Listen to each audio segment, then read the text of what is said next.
naka-first quarter na tayo eh. Okay? So, huwag natin patagalin kasi baka umabot tayo ng exam na tuloy nila bago pa sila masalang or maturuan. Okay? So, reminder po ito for all the experience and for all the people involved.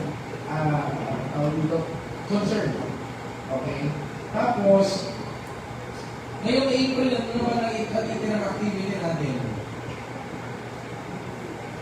DBBS April 30 ang start. Okay. Ang ini-encourage ko po sana, kahit ang mga youth at young pro, kung may mga gusto na mag-assist o mag-help. Kasi nung kami po ang mga youth noon sa church namin, parang ini-involve kami every year sa mga DBBS training. Nakakatulog, nakaka-stretch din. Okay? Kasi kunyari ako, hindi ako sanay magturo sa kids. Sanay ako from simula youth hanggang sa matanda na eh. Pero yung kids hindi eh. So magiging magandang training yun for young pro and working. And siguro, yung kids ministry, kung kinakailangan, huwag kayo kanila naman mapa-announce tayo. Kunyari, kailangan ng marshal, kailangan ng sa food prep, diba? Food preparation, kailangan ng assistant teachers. I-ano natin, para may post, tapos may mga makakam. Okay na. Oo na yung suspense. Okay. So, yun lang. So, ilang araw ko yun? DBBS? So, dito, ang DBBS, wala sa CAA.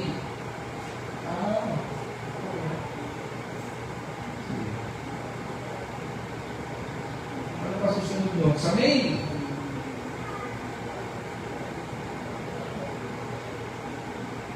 Hindi, may train muna, water baptism. Meron naman naka-sign up for me next batch.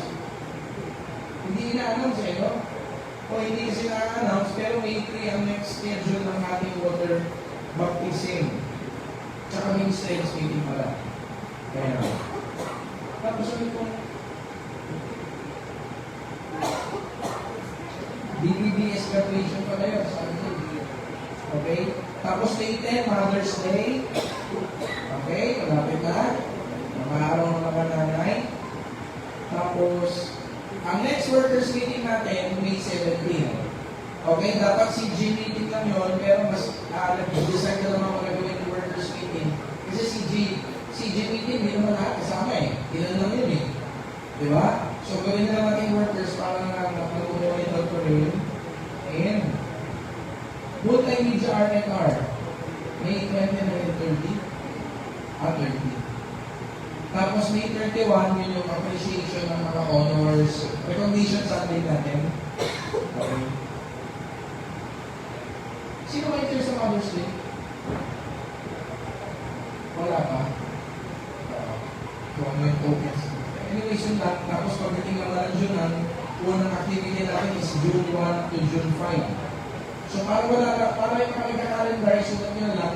Kasi baka hindi lahat may nabigyan ito eh. Kami sa ministries meron.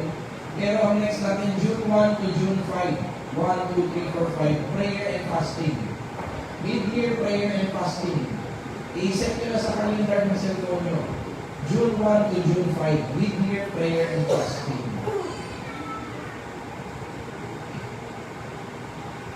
Tapos yung June 13, June 13, yung inner healing natin. Inner healing and overcoming depression. Okay? So sa mga walang calendar dyan, isulat nyo na lang. June 1 to 5, mid-year prayer and fasting. Sino po na natin nung start of the year natin na prayer and fasting? Di ba? Isa yan. Okay. At maraming breakthrough. Tama? Ayan. So ito naman yung mid-year natin, 5 days. Ano ba na pag-usapan dito? 2 days online? O 5 days?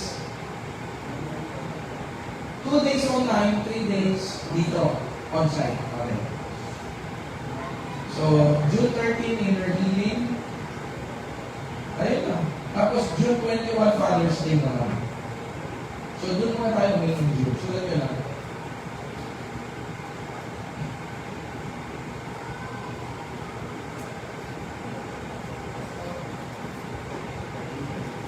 May 9 pala. Yung May 9 mo na prophetic training, yan ito po. Prophecy 101, mas maganda. Kasi, kumbaga, hindi naman i-discuss sa prophetic training kasi lahat yung mga basic.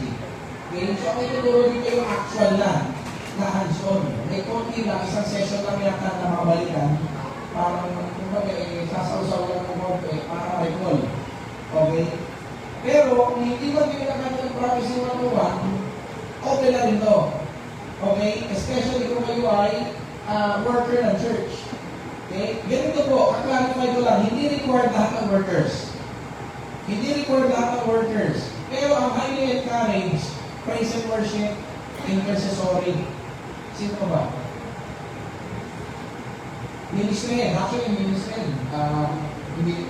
Kasi kung sinabi ng required, yung para bang ang market term na required. Di ba? Highly encouraged.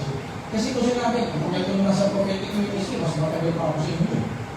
Diba? So, hindi required yung term kung highly encouraged. Okay? Pero lalo na po ang intercessory kasi malapit ang role ng intercession sa pagpo-prophesy din. Okay? At ang praise and worship. Sa praise and worship, meron tayong mga prophetic movements eh. Okay? So, yun. Pero okay na rin sa lahat ng gusto. Diba? Pag hindi, magkano 1,000 na? Magkano? 100. Okay, 100 lang po, and magiging sulit po ito kasi ang ano ba tawag dito? May lunch na yun, di ba? Tama ba? Wala. Padless. Ano bang ginawa yung multimedia? Padless. Oo. So, ganoon na lang po. Parang padless na lang tayo para ma-enjoy natin. At saka po, lalagyan po natin ng Q&A yung ating prophetic training. Kasi doon sa ating Prophecy 101, wala namang Q&A doon, di ba? So baka nila po yung tanong tungkol sa prophetic ministry, like ganito. Meron ako mga friends sa ibang church, na ang church nila, normal na rin po prophesy ng calling. Kunyari, kahit hindi pastor, basta member ng prophetic team, lalapit sa isang tao, o sinasabi nila, magpapastor ka. Normal sa church nila yun. Sa church natin, bawal yun. Okay? So, iba-ibang culture. Iba-iba ng pamamaraan. So, dito po, lahat ng question ninyo, kasi marami sa inyo galing ng ibang church, o siguro nakakalood kayo ng mga vlog sa YouTube na mga teaching, tapos medyo kakaiba sa CSD. Okay? So, we're going to have a Q&A portion dun sa prophetic training natin para once and for all, lahat ng mga hindi natin a-address na mga issue, once and for all, ma-finalize na natin. Okay, kunyari, tanong. So, totoo na ba, pwede na mag-prophesy ang non-believer? Ang non-believer ba, pwede mag-prophesy? O pwede yung gamitin ni Lord as a mouthpiece? Yes. Donkey na ginamit mo yun. God can use anyone kahit non-believer. Pero, in a ministerial capacity sa church, bawal. Pero kahit sino, pwede gamitin ni Lord para mag-usap eh. Diba? O yung donkey nga eh. Sino mas matindi? Donkey o unbeliever? Diba? Kasi God is God. He can use anyone kahit nga mga bato. Kahit nang gamit niya eh. Pero in a ministerial capacity in a church, ibang usapan mo. Diba? Pero we cannot mimic God how He speaks. So, anyways, magandang lang. Okay? So, ayan. Sige, ano tayo? Ayun ang prophetic training, 1,000 lang na nabili mo.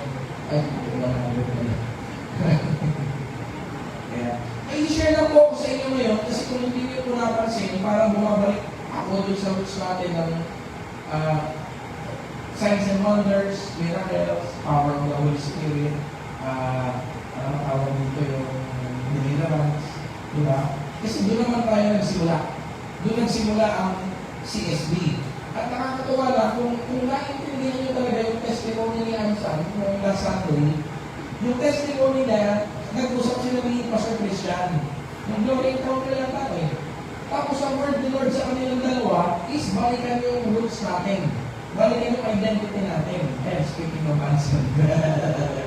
Nagulat siya. Pinag-uusapan namin yung mga late. Basta maganda. Ginigisa na namin yung mga late. Hindi yun nga yung pinag-usapan ninyo ni Casey na yung identity natin, yung signs and wonders, yung roots. Tapos, natuwa na lang siya kasi nung Sunday, sinabi ko na yun ang word din ni Lord sa akin. So kami tatlo nila busy, hindi kami nag-usap-usap. Sila nag-usap. Hindi ko alam yung pinag-usapan nila. Pero alam niyo, di ba in the testimony of 2 or 3 witnesses, a matter is established. So dito po, sa ituturo ko ngayong hapon, ang goal ko dito is talagang ma-push ko kayong lahat na maging active. O kung hindi man maging active, yung maging, ang tawag dito, magkaroon kayo ng desire na mag-operate sa supernatural. Okay? So hindi lang ito pang ministry head, pang workers, o pang pastors, it's for all of us kasi CSB ang DNA natin. Kung hindi lang ninyo alam sa body of Christ, nire-request ang CSB. Nire-request talaga tayo ng iba't ibang mga churches para kung ano yung dala-dala natin DNA, ay ma-export natin sa kanila. Okay? So hindi pa nakakahiya kunyari ako, nagturo ako, tapos sa ibang church, nasalo nila. Tapos pagdating dito, biglang tayo mismo, hindi lahat ay nag-flow sa ganun. Di ba? Eh, tayo sa atin, tayo ginamit ni Lord to share it to them. So yun talaga ang goal ko. Not just the ministry heads, but even to the grassroots, kahit hindi na workers eh. Sana kahit attendees pa lang, ma-activate na agad. Okay? So ito po, revival DNA ni Philip. Okay? Si Philip po, na evangelist, iba siya kay Philip the Apostle. Okay? Si Jesus may apostle na Philip, itong si Philip na evangelist, iba siya. Okay?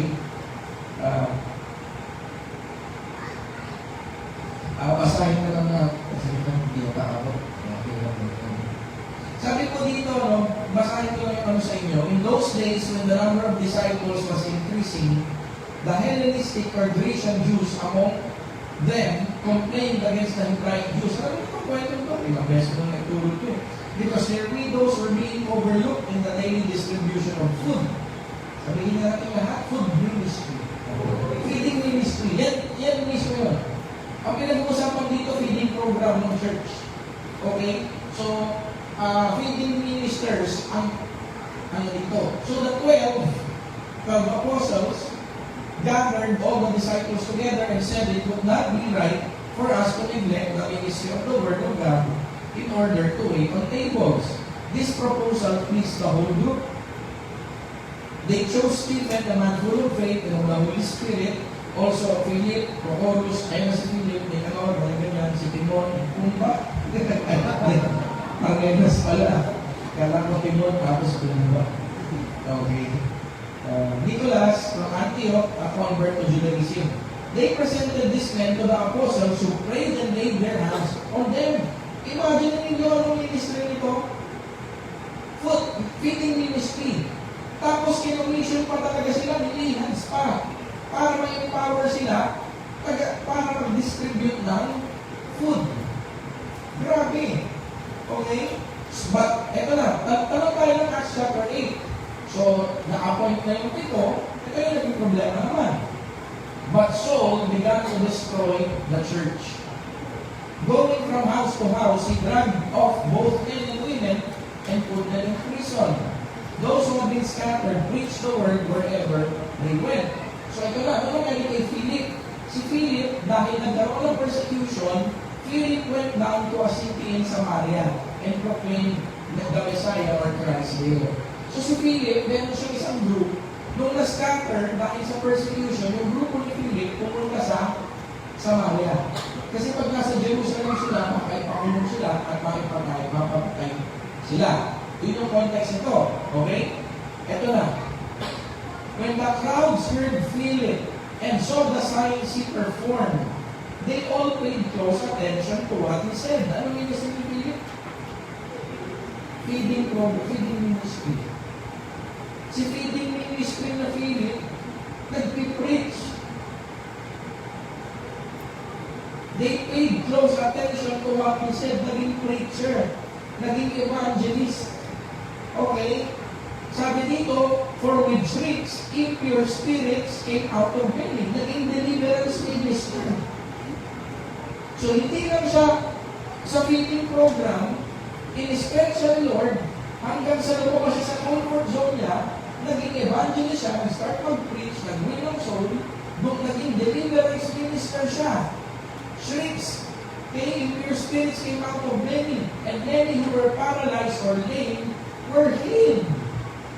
Naging healing minister.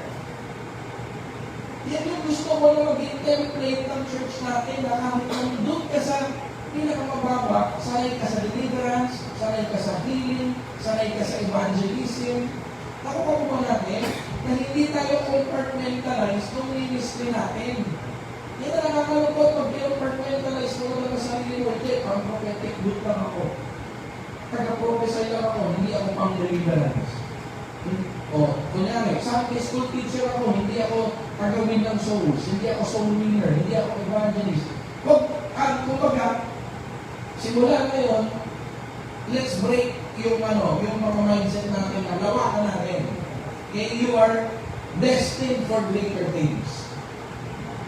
Okay, hindi ka lang talit sa ministry na kung saan ka nag-sign up. Kasi kung tatanungin ko kayo, si Philip, para saan siya nag-sign up? Sa Philip program. Kaya lang, due to unforeseen circumstances, nag-scatter sila. So, hindi nila pa pwede sabihin, I did not sign up for this. Bakit ako mag-preach? Hindi naman ako evangelist. Bakit ako magpapalayas ng demonyo? Sa feeding program ako, feeding ministry ako. Bakit ako in-involve sa healing? Nalawa ko ba natin? So, ang expectation ko, let's raise the bar para sa ating lahat. Okay? Kasi minsan po, ang naglilimit lang sa atin, sa mga pwedeng gawin ni Lord, through us, tayo lang din. Okay? So, kung iisipin mo lang that the Holy Spirit you have is the same Holy Spirit na natin for Hiram, iisipin mo, kaya mo. Okay? May sense ba? Okay. So, tatlong bagay lang ang gusto kong i-share. Unang-una po, bakit si Philip, he was able to be an effective evangelist, effective sa deliverance, effective siya sa healing ministry, di ba? Kahit siya ay nasa feeding program. Unang-una, si Philip po was filled with the Spirit. Yan lang naman ang qualification, mga kapatid. Tayo mga workers, pantay-pantay po tayong lahat. We have the same Holy Spirit. Tama ba? Pare-pare mo lang ang Holy Spirit na nasa atin eh. Ikaw mga katabi mo, mukha bang yung Holy Spirit niya mas advanced kaysa sa Holy Spirit mo? Diba? Parang yung sa kanya eh, parang ano yun? O yung Holy Spirit niya mas veteran na kaysa sa Holy Spirit mo. Yung Holy Spirit mo, newborn pa lang. Bagong panganak pa lang. Pakibasa po yung Acts 6:3. Kaya ninyo? 1, 2, 3, go.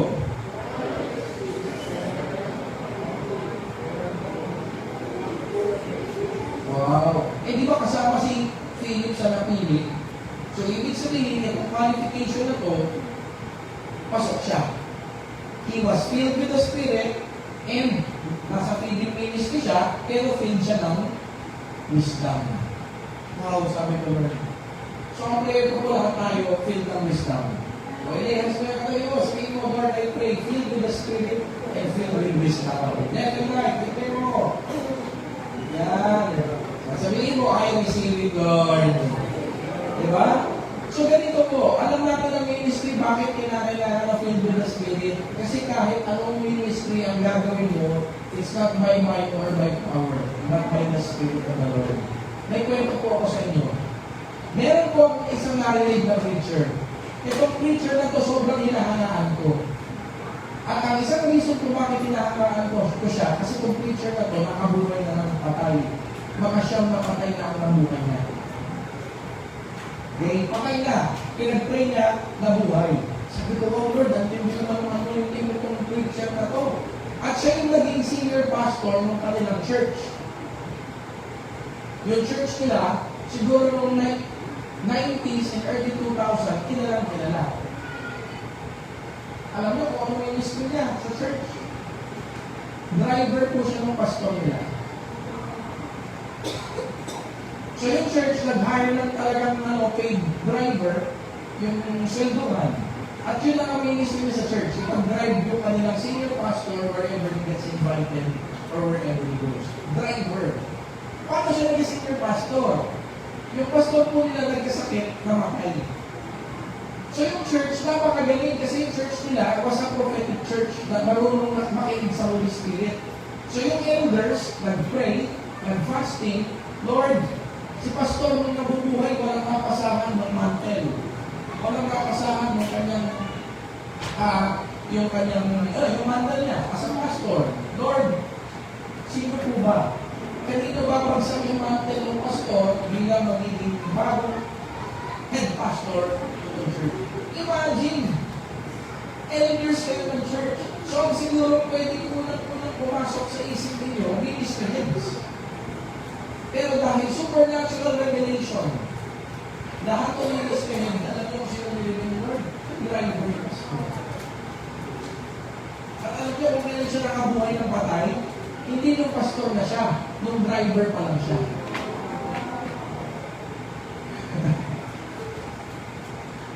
Diba? Sa kwentong yun, madali, nung naging pastor na siya, nag-start na siya mag-pray ng mga patay, nabuhay, hindi. Sa kwentong yun, driver pa lang siya, nung pastor nila, nakabuo. Hindi ko po, don't get me wrong, hindi ko sinasabing lang ang pagiging driver. Ang point ko, ibig sabihin sa hierarchy ng church, hindi siya nasa taas. Di ba sa leadership ng church, kung driver ka ng pastor, hindi ka ka-ministry, hindi ka elder. Nandun siya. So, hindi ko minamaliit yun. Ang point ko, hindi pa nga siya nagiging leader ng church, driver pa lang siya ni pastor, doon na siya nakabuhay ng patay. So, kita-kita ng mga elders ng church na yung mantel, sa niya. Nakuha ko ba natin? So, ano point doon? Yung Holy Spirit na nasa pastor niya is the same Holy Spirit na nasa kanya. Hindi na kailangan maghintay na mag-promote mo na siya bilang pastor so that he can operate in signs and wonders and miracles. Alam niya kahit kung driver pa lang siya, yung Holy Spirit ni pastor, pareho sa Holy Spirit ko. So once he had the opportunity, he prayed and he saw results. Patay na buhay siya. Kaya kung ngayon, overseer na, 27 years na akong pastor, hindi pa nakabuhay ng patay. Nag-iingit ako sa kanya, huli-hindi. Grabe, di ba? Sino dito, nag-design ng gano'n, makabuhay ng patay. So yun lang po ang dahilan, he was filled with the Spirit. Kaya si Philip, he was so effective in evangelism, though that was not his primary ministry. Okay? At naging effective sa deliverance, naging effective sa healing because he was filled with the Spirit. Tanong, sino dito, kung magtatawag ako sa tingin ninyo, major ministry at minor ministry ninyo, sino ang maganda? O isigaw nyo na lang, kung sino, taas nyo kayo kasi sigaw nyo, ano yung major ninyo? Hindi, yung sa church, yung sinayang ninyo. Multimedia, may minor ka? Dance. O yung iba? Siya sa prophetic, amen, and dance. Lord, kung nila ako. Sample daw. Para kumukuha ng discernment nyo. Men's and prophetic. Diba? So, natin may major, may minor, halos lahat. Diba? So, tingin nyo, yung deliverance, minor na. Minor na yun eh. Diba? Yung healing, minor na. Yung evangelism, minor niya. But he excelled even in the minor ministry. Kasi good server talaga siya. Okay? So, yun. Philip was full of the Spirit, okay, and full of wisdom. Ito yung pangalawa. Kung nakikinig mo sa sermon kanina, ito yung description tungkol kay Jesus. Kaya may binanggit ako sa sermon kanina ng umaga, na sabi ko, pakinggan nyo ito kasi mamaya hapon relate na ito ko. Philip was mighty in word. Bilang mga ministers, dapat dalawang area tayo mighty and powerful. Unang-una sa words natin. Food ministry siya. Feeding program. Pero nagsalita siya, sabi, yung mga tao paid close attention to what he said. May authority siya, may anointing siya sa pagsasalita niya. Okay? Pag kayo po ay filled of Spirit, it doesn't matter what your age is. It doesn't matter kung bago lang kayo sa church o hindi. Nararamdaman po ng tao ang tao pag nagsasalita kung may authority ni Lord o hindi. Yan po ang isang bagay na pinakawakan ko nung youth pa lang ako. Nung youth pa lang ako, minsan i-invite ako sa isang church, may mga pastor dinadaan-daanan ng ako, tapos tinitignan ako ulong ng paa. Ano yun, parang minsan, pardon pero minamaliit ka. Kasi totoy, college pa lang ako nun eh. Tapos sila graduate ka ng seminary, di ba, Master of Divinity or doctor, mga doctorate na. Pero ang isang bagay, when I start opening my mouth and teaching, walang umaalis, lahat makikinig. Okay? Yan ang proyekto sa ating lahat. Eh, pastor, paano ako nasa office ako? Pag nagsalita ka sa office, yung mga kasama mo, makikinig sa'yo. Kahapon, may CG kami, yung kuya ng Pinky si Gino, sabi ko, kasi ang discussion namin is tungkol sa spiritual gift. Sabi ko, ikaw, ano ba ang tingin mo spiritual gift ko? Sabi ko, teka, ako naman kasabi, kita ko naman sa'yo. Yung gift of leadership ka. Opo, pastor. Si Gino, kahit sa bagong grupo na sinasalina niya, parang hindi niya alam, pero yung mga tao, parang nagiging normal na nakikinig sa sinasabi niya. Samantalang bago pa lang siya sa grupo. Kasi may gift of leadership. Okay? At pag siya nagsalita, kunyari, bago pa lang siya sa grupo, kunyari, yung grupo nila na nagmumotor, yung mga Honda Boys ko. Yung mga grupo na nagmumotor, bago lang siya. Yung mismo founder ng kanilang grupo, parang bago lang niya, hindi na agad ang opinion niya. So, ibig sabihin, his words carry weight. Ganyan ang tao na may gift of leadership, ganyan yung tao na, lalo na, anointed ka ni Lord. Yung salita ko may bearing sa mga tao sa paligid. Parang teka, huwag mo tayo mag-desisyon. Tanongin muna natin ang, ano ba ang tingin mo, kanyari, o brother mo, ano ba? Diba? Tapos pag nagsalita, bigla lahat nakikinig. Ganon si Philip, makikinig words. Diba? Kaya nakakalungkot na, ano yun, isipin natin hindi para sa mga pictures lang yan, para sa mga self-view. If you are a carrier of the Spirit of God, pwede kang magkaroon ng ganitong klase authority. Okay? Tingnan mo natin. Sa kami mo, mukha bang mighty word? Diba? And you don't even need to shout. You don't even need to remind people of your position. Diba? Teka, leader mo ako ah. Ito po true story. Gusto nagkikwentuhan kami ng Zico kagabi. Kagabi ba? Yung Monday, kagabi, kasal pa rin, no Friday. Sabi ko, alam mo, pareho tayo eh. First time ko po umattend ng born again church. Kasi dati Catholic kami. So, grade 4 lang pa ako o grade 5. In-invite ako ng classmate ko. Sabi, alin, may meeting kami, mga youth, doon sa church namin. Sama ka. Ako naman, hindi ko alam ano ba yung church dito. Methodist pala. Si mami na unang umatin. Pero umatin ako dahil in-invite ako ng classmate ko. Attend ako. Ako pagdating, alam mo yung ganap. Alam mo kung meron, election of officers. Ano gagawin ko dun eh? Hindi pa ako nagsisimba dito eh. Election of officers. Guess what? Sino na botong president? Unang pasok ko sa born again church, president agad ako. Tapos pa nagsasalita ako, lahat sila kung natahimik, nakikinig. Meron. So, tingin ko, when you have the Holy Spirit in your, pag niligyan ka ni Lord ng gift, wala ka Holy Spirit sa akin, baka ako born again. Pero ang Holy Lord sa akin is to be a leader, makikinig ang tao sa iyo. Eh, ito po promise. Magtaka ka na, magsalita ka ng salita, ang mga tao nagdadaldalan pa rin. Hindi ka pinapakinggan. Kasi kahit sa buro, yung mga nagsusugal yan, naranasan ko na pag ako nagsalita, hindi ko yung mga tao nagsugal. So you must covet this. The Lord let me be a minister na mighty word. I don't even need to shout, I don't even need to remind people of my position or my authority. Pero pag nagsalita ako, once I open my mouth, people will listen. Ang tawag doon, captive audience. May captive audience ka na agad. Ako ba natin? Dito sa church, may nakikita akong gano'n, mga taong tahimik, pero pag nagsalita, nakikinig. So kung gano'n ka, i-cherish mo yan, i-treasure mo yan. Okay? So tingnan nyo ito. When the crowds heard Philip and saw the miraculous signs he performed, they all paid close attention to what he said. Now, ihimayin natin ito. Punta tayo sa Acts 8:4-5. Sabi dito, dalawa yan. Okay?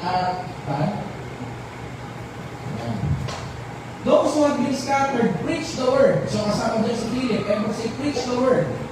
Wherever they went. And Philip went down to a city and Samaria and proclaimed the Christ there. Ano ba yan? Magkaiba. He preached the word, he proclaimed the Christ there. Pareho yan, magkaiba. Magkaiba yan. Kaya nga sinulat sa Bible na magkaiba eh. May mga tao magaling mag-preach ng word, pero nakakalimutan na lang i-preach si Christ. Perfect example si Benny Hinn. Si Benny Hinn, there was a time, ang puro preaching niya is puro faith. Pero sa mga preaching niya, hindi mo na marinig si Jesus. Kaya yung libro niya, binawi niya. Nasa mga bookstore na yung libro niya, binawi niya. Ang confession niya, I preach on faith, but I forgot to preach about Christ. You can preach on any topic in the Bible, kabisado mo, pastor, ano i-preach? And times, sabi ko yan. Ano i-preach, pastor? Gifts of the Holy Spirit? Ako na, assign mo ako dyan. So you can preach the word, but you can forget proclaiming about Christ. Meron naman taong magagaling, they proclaim Christ, pero mababaw. Puro na lang tanggapin nyo si Jesus, ililigtas kayo sa impyerno. Parang one-sided preaching na lang. Pero they can preach on the deeper things of the Word. Nakukuha natin, ito ang prayer ko, for you to be a person mighty in Word, ibig sabihin, you can teach any topic sa mga tropa mo. Sino dito mga estudyante?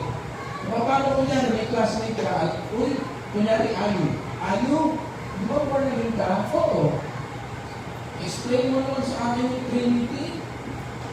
Hindi ko maintindihan paano nagiging 3 pero 1. Di ba? Si Ayu, she can preach the word. Kasi pabad siya sa word of God, nag-devotion siya, umaten siya ng Bible school, kaya lang i-explain yun. That's preaching or teaching or exposition of the word. Diba? Pero not necessarily yung ginagawa niya is evangelism. Proclaiming Christ, ganyan yung evangelistic. Pinapakilala mo si Jesus sa tao. So, ang tatanungin ko kayo, saan kayo dyan sa dalawang malakas? Sino dito tingin mo kaya mo mag-preach about love? Come on, be honest, hindi sa pagmamayabang, pero alam mo, pag tinasay kita mag-turo about love, kaya mo ituro ng love. Come on. O, diba? Sino dito, pag sinabi ko, turo ka naman about the holiness of God, kaya mo mag-aral at kaya mo ituro yan. O, diba? So you can preach the word. Pero you're not necessarily proclaiming Christ. Kapag natin, ibig sabihin na well-versed ka sa scripture. Every topic, kabisado mo. Pero si Philip, matindi. Okay? He also proclaimed the Christ. Kaya nga, pinagkaiba doon sa passage. Okay? He preached the word and he proclaimed the Christ. Ginawa niya ang dalawang role. The role of a teacher and the role of an evangelist. Sabihin mo sa iyong kapatid, kahit ano ang ministry mo, meron kang role to teach at meron kang role to evangelize. O yun ang ginawa ni Philip. He preached the word kasi hindi lang yung mga tao yun. He proclaimed the Christ. Okay? So, sabi dito, preach the word, be prepared in season and out of season. Tapos sabi na 2 Corinthians 4:5, for we do not preach ourselves, but we preach Jesus Christ as Lord. So make sure, okay? Minsan may nakikita talaga ako na, kunyari, eto, direksyon ko na kayo. Kunyari, si blood subject na lang din. Minsan may isang podcast siya, 30 minutes, 45 minutes, we'll discuss lang, Jezebel Spirit. Pero asan si Christ doon? Minsan nawala, nakatutukan sa Jezebel Spirit. Di ba? Minsan, Leviathan. O itutukan niya, Marine Spirit. Di ba? Because he was preaching the word. Okay? Pero sana, ang ano ko dito, when you teach about any topic in the Bible, siguraduhin mo isa-segue mo papunta kay Jesus. Ito na yung ginawa ko last year doon sa Tabernacle, tsaka doon sa Feast of the Lord. Laging ang focus lagi dito ay, ang ending, si Jesus. Paalala niyo yun? Dapat ganun eh. Never preach the word without proclaiming Christ. Pag nangyari sa iyo yun, nag-fail ka na.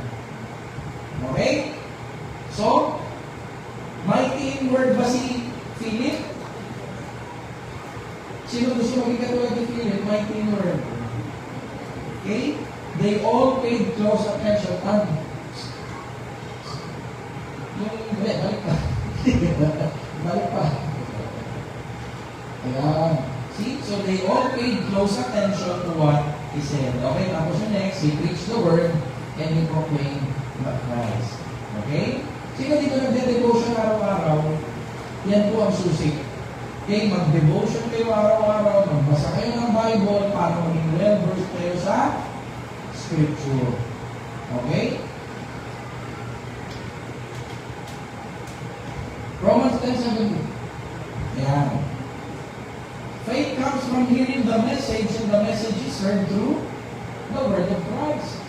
So, pag nagpagamit ka kay Lord sa pag-share ng gospel, sa pag-share ng tumitibay ang faith kahit ang non-believers, so we start to believe in Jesus. Kaya huwag natin balik-walain ang power ng words. Okay, your words could cause a person to know Jesus and to experience salvation. Romans 10:14, how can they believe in the one whom they have not heard? And how can they hear without someone preaching to them? Okay? So, ano yung number one? Si Philip, filled ng Holy Spirit. Pangalawa, he was mighty in word. Okay? May power yung kanyang pagsasalita, yung kanyang pangangaral. Ito yung last, Philip was mighty in deed. Siguro itong tatlong ministry na ito ang iiwan ko sa inyo na sana maging sanay tayo. Promise po, nung nagsisimula po ang CSB, ako po yung worship pastor noon, sinigurado ko na lahat ng worship team marunong sa deliverance. Pero sinigurado ko rin lahat ng worship team marunong pang-linis ng kumeta. Lahat ng yung mga worship team noon, kami ang cleaning crew ng church. Keyboardist ka, linis ka. Singer ka, linis ka. Lahat kami naglilinis. Sinanay ko sila sa lahat ng ministry. Eh nakakatuwa, halos lahat ng original praise and worship team ko, mga pastor na. Okay, ibig sabihin, well-rounded. Okay? Sanay sa prophetic, sanay sa healing, sanay sa deliverance, pag pinag-preach mo, pag pinagturo mo ng Bible study, kaya. Okay? So, Acts 8:6, Philip was mighty in you. When the crowd heard Philip, so nagsasalita kasi siya and saw the miraculous signs, he performed. And ba say perform? Ayan na, this was not his primary ministry or major ministry, minor niya lang ito. At hindi niya ito magiging minor ministry kung hindi nagkaroon ng persecution. Dahil lang sa unforeseen circumstances, kaya siya napunta dyan. Pero meron siyang Holy Spirit, nag-perform siya ng signs and wonders and miracles. And so the signs he performed, they all paid close attention to what he said. Acts 8:6-7. When the crowd, when the crowd heard Philip and saw the miraculous signs he did, they all paid close attention to what he said. So may signs and wonders and miracles na. With shrieks, evil spirits came out of many. So may deliverance ministry na. And many paralytics and cripples were healed. Ang healing ministry. Noong cell group ko noong Friday, tinanong ko sila Jimo at si Erica. Si Eka, sabi ni Eka, ako po, ang parang gift na pinag-pray ko kay Lord ay deliverance. Sabi niya, kasi parang exciting. Nagpapalayas ka ng demonyo. Diba? Alam mo, uusan mo yung demonyo, tapos yung demonyo, biglang susuka yung tao, tapos mawawala yung demonyo. Kasi kinukwento ko yung nung bata pa ako, nung youth pa kami, meron kami mentor, ang pangalan si Magmar.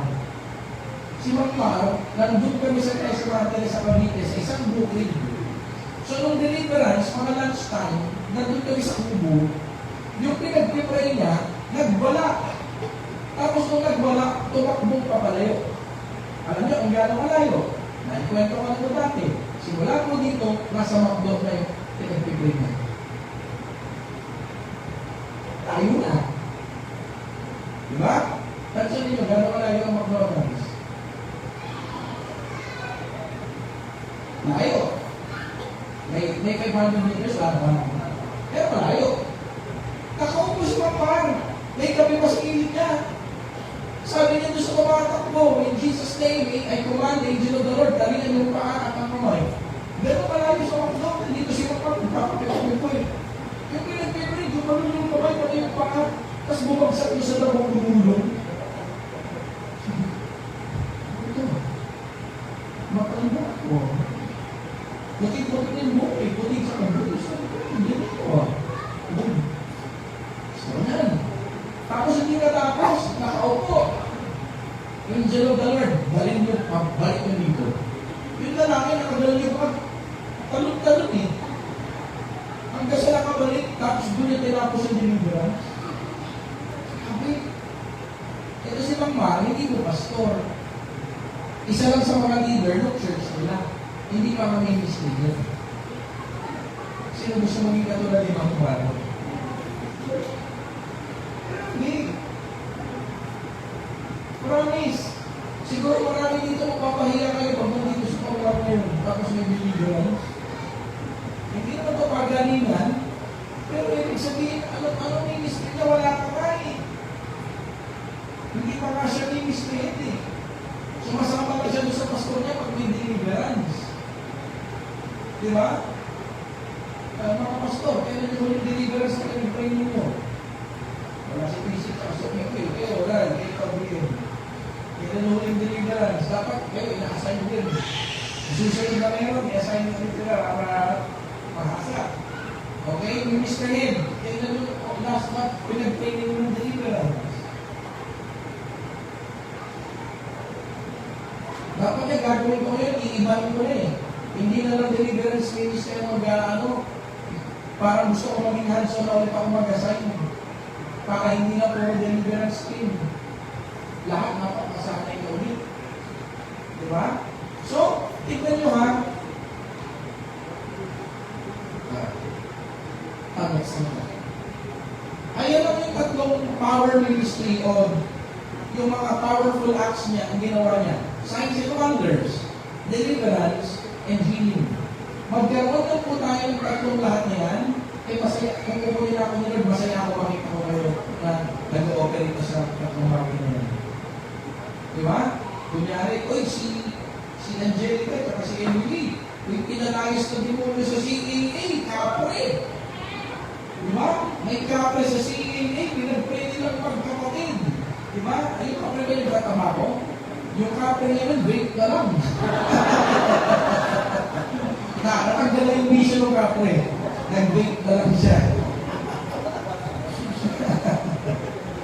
Diba?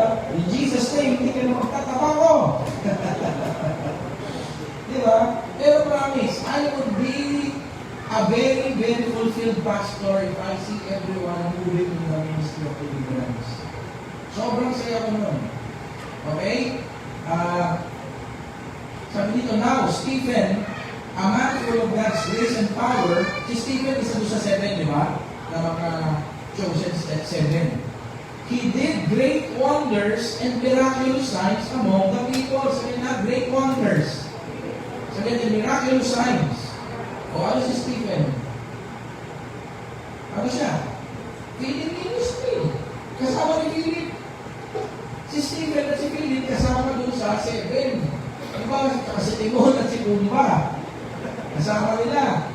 Si Stephen, ano description?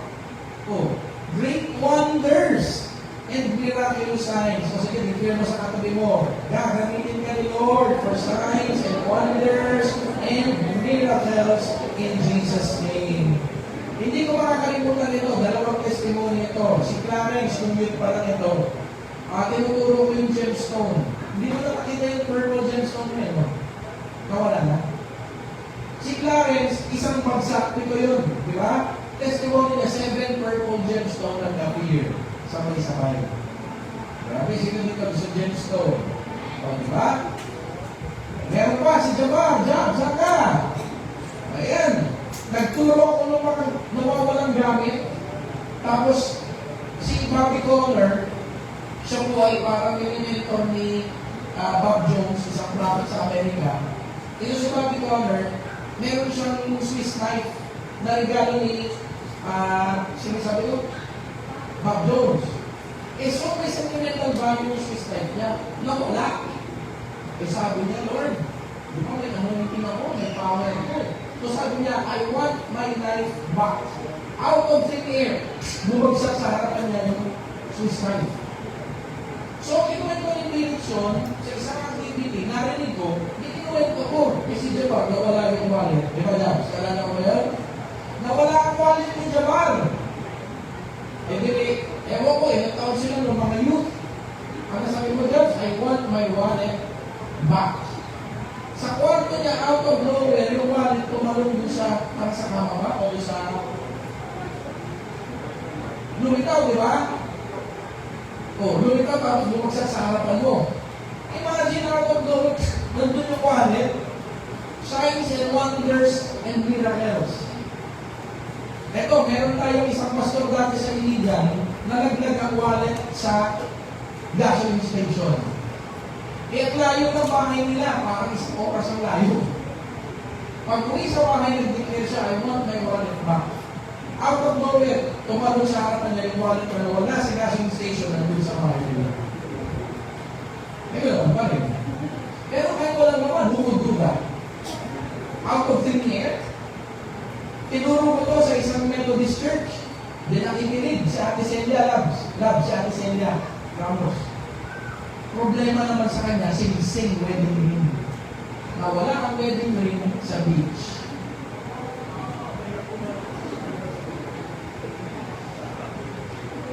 Paano mo makakanap ang wedding ring sa beach? Inarinig niya yung preaching ko. Nasa kainhala sila. Sabi niya, I want my wedding ring back. May tuwalya siya sa harap niya, biglang lumitaw yung wedding ring niya dun sa kwarto niya. Signs and wonders and miracles. Di ba? Marami sa inyo nandito na sa church, mga youth pa lang rin, di ba nakakamiss? May lumabas ako sa Facebook memories, nagturo ako ng weight loss. May lumabas sa church narinig. Sabi niya, gusto ko ng weight loss. Pag uwi nagtimbang, hindi gumaan, bumigat. Dito, dali mo rin, sumiyak siya, buong magdamag, buong gabi, nag-iiyak siya. Sabi niya, Lord, sabi ko, weight loss, dadagdagan pa nga ako. Iniisip baka mo, kumain. Diba? Promise, pag kayo malakas kumain, at least mga 2 pounds per day yan. 2 to 3 pounds, pag malakas kayo kumain. Magtimbang kayo, kasi kami may timbangan sa bahay. So pag uwi, nagtimbang, bumigat, iyak siya, magulog siya. Kinabukasan nagtimbang,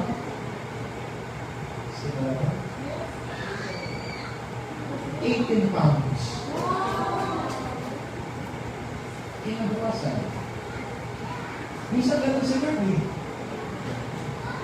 Signs and wonders and miracles. Meron tayong member, si Tita Presi. Kung kilala niyo si Tita Presi, baka hindi nyo naamutan. Meron siyang pamangkin, pare, Jesuit priest. Kaya mga Jesuit, kung alam niyo ang Catholic, bigatin yan. Diba? Bigatin ang mga Jesuit eh.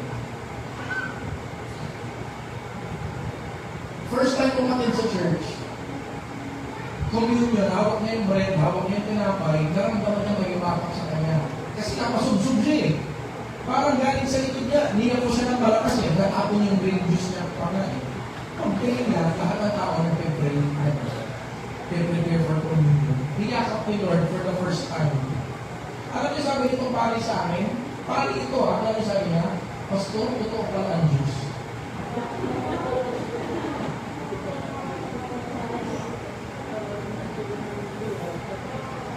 Sabi ko, yes po. Dahil sa signs and wonders and miracles. Sino yayakap sa kanya? Lahat hawak yung bread, saka yung cup, nag-pray, thank you Lord, hallelujah. Napasog, ang laki ng katawan, promise. Siguro kasi laki ni Jabbar, pero mas malaki yung bibig. Saka yung braso, parang Johnny Bravo. Naramdaman niya, ginanon siya eh, niyakap siya, natapon ko yung juice niya, pang pinili. Walang gumagawa, nagpipili. So, buwan signs and wonders and miracles. Diba? Gusto natin ito. Yung isang hunger night natin, nandito ba kayo tumangkad si Lindy? Nandito kayo nun. Si Lindy para 5'7". Nung Hunger Night, para naging 5'9". Para 5'9 yung lahat pangangata. Tapos sa kakatawa naman si MY na lang manukat. Pero hindi yata ako, Hunger Night. Di ba? So, ibalik natin ito mga kapatid. Dito tayo nagsimula. Hindi tayo nag-iikit forever pag ito hindi natin pinag-torture. Kahapon.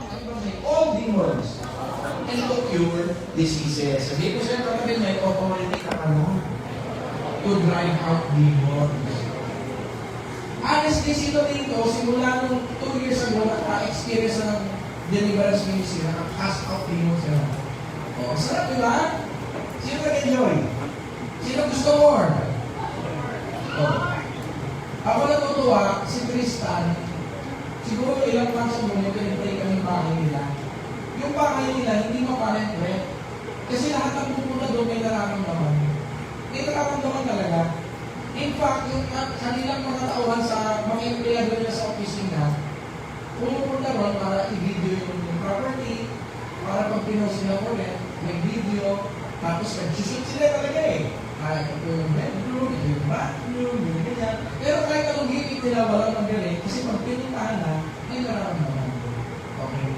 Nung pumunta kami, nung nag-pray na kami, mismo yung lalaki na kasama namin, biglang halos umiyak sa sakit ng ulo. Parang dinudulog daw yung ulo niya. Tapos yung babae employee nila, yung siya yung artista sa mga video, biglang may naramdaman kakaiba. Sabi ko, hindi yun, pray natin. Nakakatuwa, after yung prayer, parang wala pa yung 1 month, napaupahan na yung bahay. After so long na time na hindi na napaupahan, at yung nakatira, walang nararamdaman kakaiba. Di ba? Sarap nun? Okay, hindi na naman ito. Pag sinabing casting out demons, it doesn't simply mean deliverance ministry. Pagpapalayas din ito ng demonyo sa mga opisina, sa mga bahay, sa katabi mo, ay di ba? Ibig sabihin, wherever God brings you, gagamitin ka to cast out demons. Gusto niyo yun? Oh. Promise. Kaya ito sila, sa kapisa na sila sign, pag merong gustong paupahan ng bahay, kinukontak na ako agad. Kasi minsan may mga sila mga bahay, kunyari, pastor, 1 year na, wala pa ng tema. After prayer at after ng fencing, mamaya na isang weeks lang o isang buwan lang, meron lang umuupa. Para yung pinag-pray namin sa Tagaytay, actually kaya nag-pray kami ng morning kasi ng hapon, may uupa na. May anong tawag nito mag-moving in. Okay? So, ayan, deliverance. And finally, ano yung mighty deed ni Philip? Healing. He gave that power and authority to drive out all demons and to cure diseases. Hindi ba simple na naman? O, si Philip, feeding ministry siya, kaya na-feed siya ng Holy Spirit, so he became mighty in word. Proclaiming the word and preaching the word and proclaiming Christ, yung mga tao nakikinig. Diba? So, effective siya as an evangelist. So, pag nagsasalita siya, yung mga tao, talagang may conviction siguro dito. Okay? And finally, number 3, he was mighty in deed. Not just mighty in word, but mighty in deed. Naalala niyo yung kanilang umaga, si Cleopas, sa kayong isang disciple? They crucified Jesus. He was a prophet, mighty in deed and in word. Yung description ng dalawang disciple kay Jesus eh. Di ba? Mighty in word and deed. Hindi ba nakakatawa na hindi lang para si Jesus, ngayon si Philip, mighty in word and in deed. Palitan niyo yung pangalan ni Philip ng pangalan niyo. Di ba? Ito pa. Siguro I will end with this verse na kasama niyo. Ano sabi ni Paul? Alam mo yung tinatawag na full gospel? Maraming makatawag pag nag-preach pa na ng gospel, hindi full gospel. Babalik tayo sa Bible, ano ang ibig sabihin ng full gospel? Kasi kunyari, ano church mo? Full gospel kami. Pero ano ibig sabihin ng full gospel? Hindi ko alam. Nasa full gospel yan. Ito, dito nyo makikita ko ang meaning ng full gospel. I will not venture to speak of anything except what Christ has accomplished through me. Ano yung sinishare ni Paul? Hindi yung narinig niya kay Vlad Sabso, hindi yung narinig niya kay Catherine Crick, hindi yung narinig niya kay Bill Johnson, yung ginawa ni Lord sa Kanya. Sana po dumating yung time kayo mismo may sariling patotoo na kayo. Hindi mga hirap na patotoo. Tama ba? Ang napansin ko isang bagay kung bakit pag nag-preach po ako, maraming talaga nakikinig. Kasi kaya kong i-support yung pinipreach ko ng testimonies. Minsan may nagsabi sa akin, alam mo, Pastor, tumatawa po ako. Pag kayo nagtuturo, hindi theory. Totoo sa buhay niyo eh. Nagtuturo lang hinig, ako ay tuturuin. Hindi pwede theory lang eh. Tama mo ba? So yung nasabi ni Paul, what Christ has accomplished through me. Nagmamayabang po ba siya? Hindi. Alam niya lang na nagpagamit siya kay Lord at ginamit siya ni Lord. So kung kayo po ay willing talagang magpagamit kay Lord, He will use you mightily. At darating yung time, hindi na kayo mangyayaroon ng mga testimonies ng ibang tao. Kasi kayo may sariling testimonies na. Diba? Mga kapatid, si Jesus Healer, sabi nga ng pastor natin, may pinag-pray siya lunin. Diba? Kasi naniniwala ko si Jesus Healer. Unang-una, ako dati nagkasakit, instantly, pinagaling ako ni Lord. At pangalawa, pumunta ako sa isang bahay, meron yung sakit, pinag-pray, pinatulong ko ng babae, bumalik. Testimony. Diba paano kung wala tayong testimony? Okay? So, I will not venture to speak of anything except what Christ has accomplished through me in leading the Gentiles to obey God. Tingnan nyo, mighty word na rin din si Paul. By what I have said and done. Yan ang full gospel. Hindi ka lang nagsasalita. You perform. Ako po natin, di ba si Philip, they all paid close attention to him because they saw the signs that he performed. Everybody say, said and done. Sabihin natin, word and deed. Saan kayo malakas dyan? Said and done. Saan kulang? Saan kailangan dagdagan? Diba? Kailan yung uling healing testimony ninyo? Imposible mawala kayo ng hindi ng tao may sakit.